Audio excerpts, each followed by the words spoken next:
This tale brings us to the mystical island of Java, Indonesia, where a widow named Mbok Sirni lived alone on her farm. The widow was a kindly woman, yet she was overwhelmed by loneliness and longed to have a child by her side.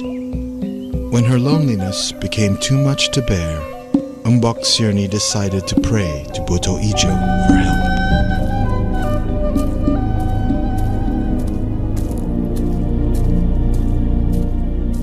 Buto Ijo was a monstrous ogre who lived on the outskirts of the village and was known to occasionally grant wishes to people. The monster offered to grant Mbok Sirni's wish at a terrible price. When the child turns 6 years old, you will return her to me to become my meal, he said. Despite the condition, the desperate woman agreed to his demand. The giant then gave her a single cucumber seed to be planted at her farm. In 2 weeks, the cucumbers started to bear fruit. Yet among them, there was one which was larger than the rest, that emitted a golden radiance. Splitting it carefully, Mbok Sirni found a beautiful baby girl inside. Filled with joy, she named the girl Timun.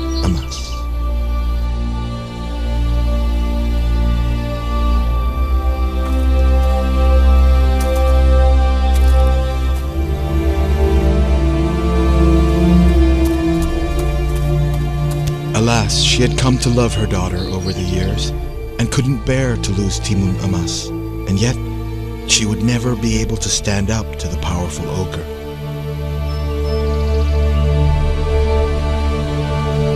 Desperate for help, she journeyed to Gunung Kidul, the southern mountain, to seek advice from a powerful hermit.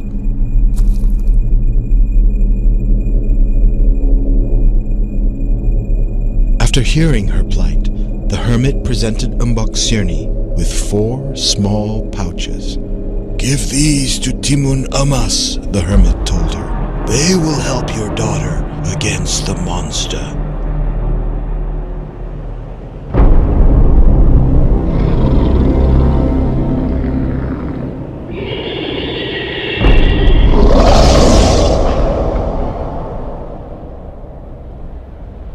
The day finally arrived when the ogre came to Mbok Sirni's house, eager for her to fulfill her promise.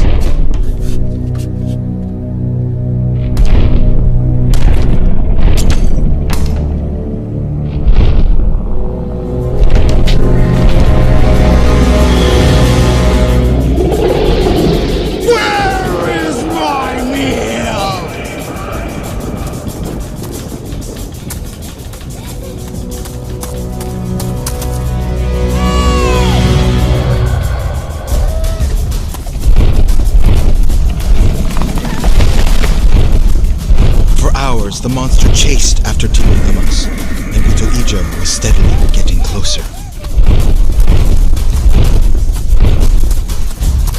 Remembering her mother's advice, she threw the first of the pouches, a bag of cucumber seeds, at the monster.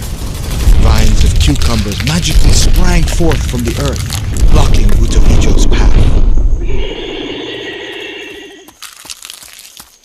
The ogre, enticed by the fruit, stopped in his tracks to gorge on them. It wasn't long before he ate them all and resumed his chase. Just as the monster was about to catch up to Timun Amas, she threw the second gift, a small bag of needles, at him. A dense forest of sharp bamboo trees appeared where the needles had fallen, trapping Buto Ijo.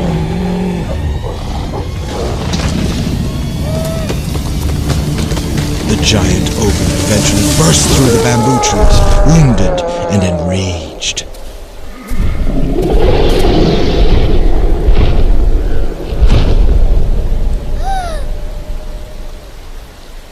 Once more, as he neared Timun Amas, she tossed the third pouch, full of salt, at the monster, hoping to slow him down.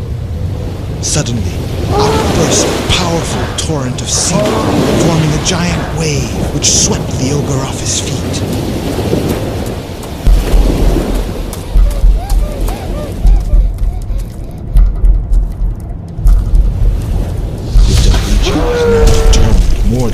to catch this little girl who had troubled him so.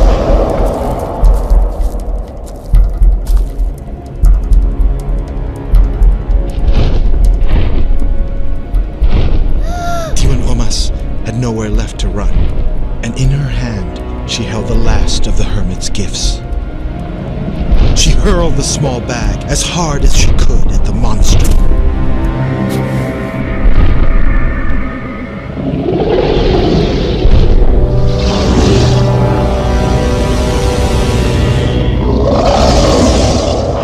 The bag, containing spice, had transformed into a boiling sea of mud, burning Butoijo's skin.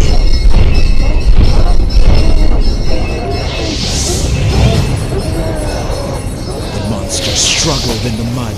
He shrieked and howled in pain.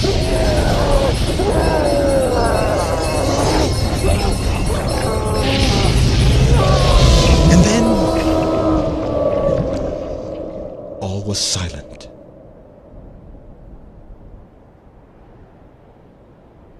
Timun Emas had finally stopped Butoijo once and for all.